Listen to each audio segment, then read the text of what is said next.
नमस्कार दोस्तों, मैं अन्नू यारीवाला आपका स्वागत करता हूं हमारे YouTube चैनल ट्रेवल बजट पर।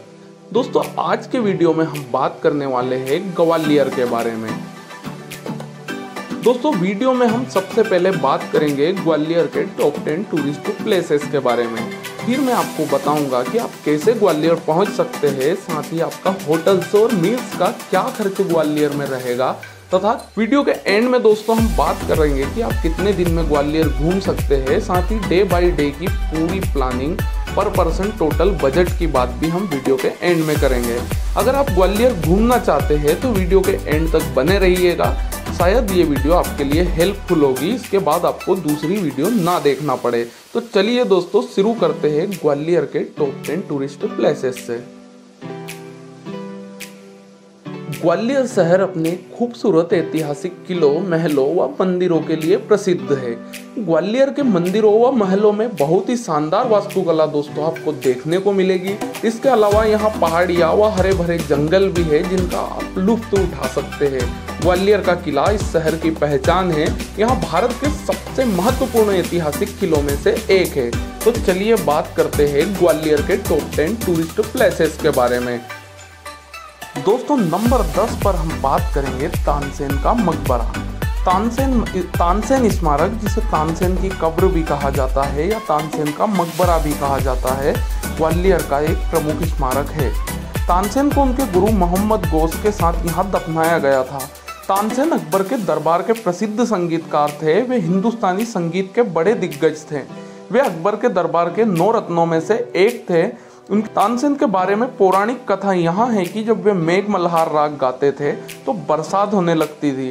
तानसेन का स्मारक वास्तुकला की मुगल शैली का विशिष्ट उदाहरण है। यहाँ प्रतिवर्ष नवंबर और दिसंबर में तानसेन संगीत समारोह मनाया जाता है, जिसमें भारत के महान संगीतकार भाग लेते हैं। दोस्तों, नंबर 9 पर हम बात करेंगे गुरुद्वारा दाता बंदी छोड़ के बारे में। गुरुद्वारा दाता बंदी छोड़ सिखों के 6वें गुरु हरगोबिंद सिंह साहिब का स्मारक है। गुरु हरगोबिंद सिंह की याद में वर्ष 1970 में गुरुद्वारा दाता बंदी छोड़ बनाया गया।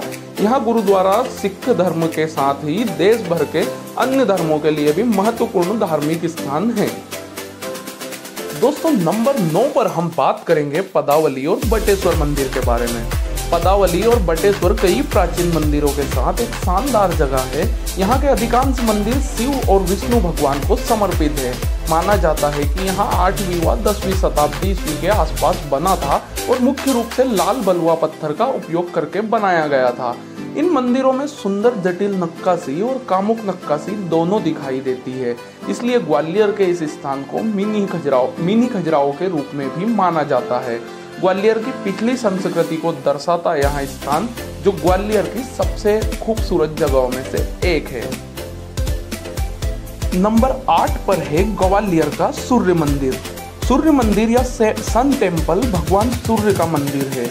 यहाँ पूजा का स्थान है। यहाँ एक नया बना हुआ मंदिर है जिसने बहुत कम समय में अनेक लोगों को अपनी ओर आकर्षित किया है। यहाँ उड़ीसा के सूर्य मंदिर की तर्ज पर बनाया गया है, जिसकी वास्तुकला शैली कोणार्क के सूर्य मंदिर के समान है। इसका निर्माण 1988 में GD बिरला ने किया था। मंदिर का आंतरिक भाग संगमरमर से बना है, जबकि दूसरे भाग पर हिंदू देवी देवताओं की नक्काशियां है। यह मरोर के निवास के पास स्थित है। मंदिर का परिसर बहुत ही शांत और स्वच्छ है। यहाँ एक सुंदर पार्क भी आपको देखने को मिलेगा। दोस्तों, नंबर 7 पर हम बात करेंगे ग्वालियर जू के बारे में। ग्वालियर शहर में एक सुंदर चिड़ियाघर है जिसे गांधी चिड़ियाघर या ग्वालियर जू के नाम से भी जाना जाता है। 1922 में स्थापित किया गया यहाँ ग्वालियर जू बहुत ही आकर्षक है, जिसकी स्थापना शाही परिवार के माधवराव सिंधिया ने की थी, जिसे फूलबाग के नाम से भी जाना जाता है। इस चिड़ियाघर में सांभर, चित्तीदार हिरण, काला हिरण, बाइसन, लकड़ी की बग्गी और सफेद बाघ की कई प्रजातियां देखी जाती है। यहाँ बच्चों और परिवार के अन्य सदस्यों के साथ घूमने के लिए ग्वालियर की सबसे खूबसूरत जगहों में से एक है। दोस्तों, नंबर 6 पर हम बात करेंगे तेली के मंदिर की। ग्वालियर में तेली का मंदिर लगभग 100 फीट लंबा मंदिर है। यहाँ मंदिर 9वीं शताब्दी में बनवाया गया था। यहाँ ग्वालियर की सबसे बड़ी इमारतों में से एक है। यहाँ भव्य मंदिर अपनी अनूठी वास्तुकला के लिए पूरे भारत में प्रसिद्ध है। इसकी छत की वास्तुकला द्रविड़ शैली की है, जबकि नक्काशी और मूर्तियां उत्तर भारतीय शैली की है। इसकी वास्तुकला हिंदू और बौद्ध वास्तुकला का मिश्रण है और ग्वालियर के किले में सबसे पुराने स्मारकों में से एक है। तेली का मंदिर पहले भगवान विष्णु का मंदिर था, जो बाद में भगवान शिव का मंदिर बन गया। मंदिर के अंदर देवी देवताओं, सांपों, प्रेम करने वाले जोड़ों और गरुड़ की मूर्तियां हैं। दोस्तों और रिश्तेदारों के साथ ग्वालियर के इस मंदिर में जरूर आए और दर्शन करें। दोस्तों नंबर 5 पर हम बात करेंगे ग्वालियर के सास बहू मंदिर की। ग्वालियर का प्रसिद्ध सास बहू मंदिर 9वीं शताब्दी में कछवाहा वंश के राजा महिपाल द्वारा बनवाया गया था। ग्वालियर का सास बहू मंदिर यहाँ आने वाले पर्यटकों और भक्तों को बहुत आकर्षित करता है। जैसा कि नाम से पता चलता है, यहाँ मंदिर सास और बहू का नहीं है। इसका नाम सहस्त्रबाहु नाम से पड़ा है, जो भगवान विष्णु का दूसरा नाम है। इसके द्वार पर भगवान ब्रह्मा, भगवान विष्णु और देवी की नक्काशी है। यहाँ 2 मंदिरों की एक जोड़ी है, एक बड़ा है और एक छोटा है, और कलम की नक्काशी के साथ लाल बलुआ पत्थर से बना हुआ यहाँ मंदिर है। इसकी संरचना एक पिरामिड आकार की है, जिसमें कोई मेहराब नहीं है। ग्वालियर की यात्रा के दौरान आपको इस मंदिर की यात्रा अवश्य करनी चाहिए। दोस्तों नंबर 4 पर हम बात करेंगे जय विलास पैलेस की। जय विलास महल आज भी सिंधिया राजवंश और उनके पूर्वजों का घर है। इसका एक हिस्सा आजकल संग्रहालय के रूप में उपयोग किया जाता है। इसका निर्माण 1809 में जीवाजीराव सिंधिया ने कराया था। लेफ्टिनेंट जय विलास पैलेस को आधुनिक समय में संरक्षित सदियों पुरानी भारतीय संस्कृति और भव्यता का प्रतीक माना जाता है। महल सिंधिया शासनकाल और औरंगजेब और शाहजहां की तलवार के कई दस्तावेज और कलाकृतियां आपको यहाँ पर मिलेगी। इटली और फ्रांस से कलाकृतियां और जहाज भी यहाँ प्रदर्शन के लिए रखे गए हैं। महल में 30 कमरे हैं और एक आर्ट गैलरी में 5000 से अधिक किताबें हैं। दोस्तों नंबर 3 पर हम बात करेंगे गुजरी महल की।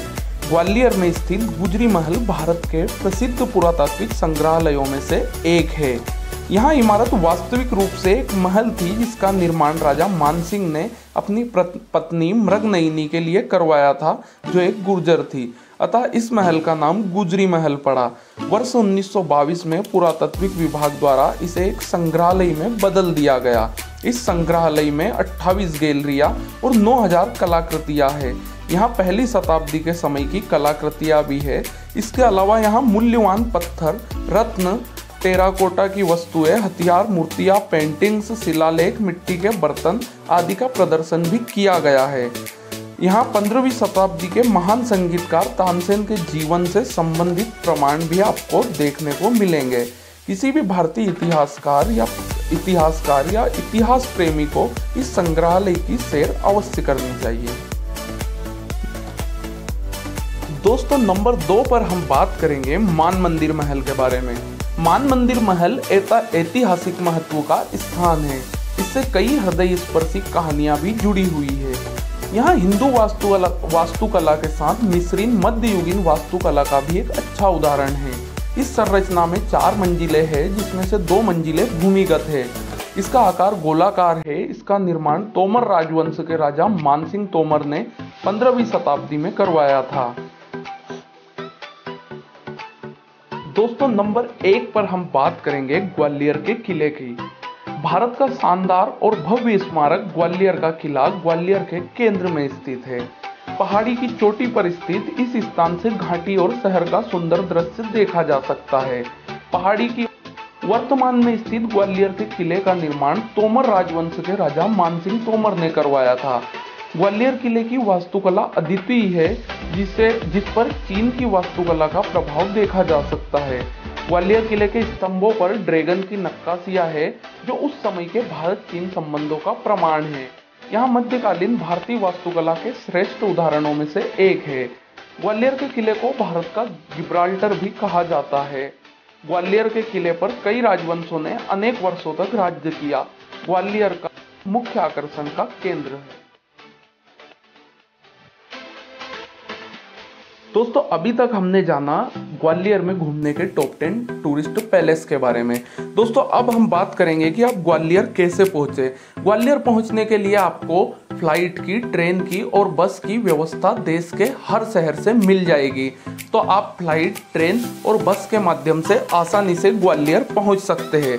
साथ ही दोस्तों अगर अब बात करें होटल्स और मील्स के बारे में, तो आपको होटल्स का यहाँ पर आज 1500 से लेके 1000 रुपये तक का बजट ग्वालियर में पड़ेगा। साथ ही मील्स की बात करें तो मील्स का आपको 200 से 300 रुपये पर डे का पर पर्सन का बजट यहाँ पर रहेगा। साथ ही दोस्तों अगर हम बात करें ट्रांसपोर्टेशन के बारे में, तो ग्वालियर विजिट करने के लिए आपको स्कूटी या टैक्सी आसानी से रेंट पर मिल जाएगी, जिनका आपको 250 से 300 रुपये का पे करना होगा।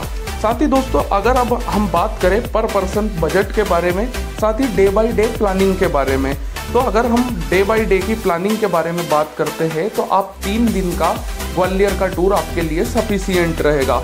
डे 1 में आप ग्वालियर फोर्ट, सास बहू मंदिर, तेली का मंदिर, गुरुद्वारा, तानसेन का मकबरा, सन टेम्पल आदि घूम सकते हैं।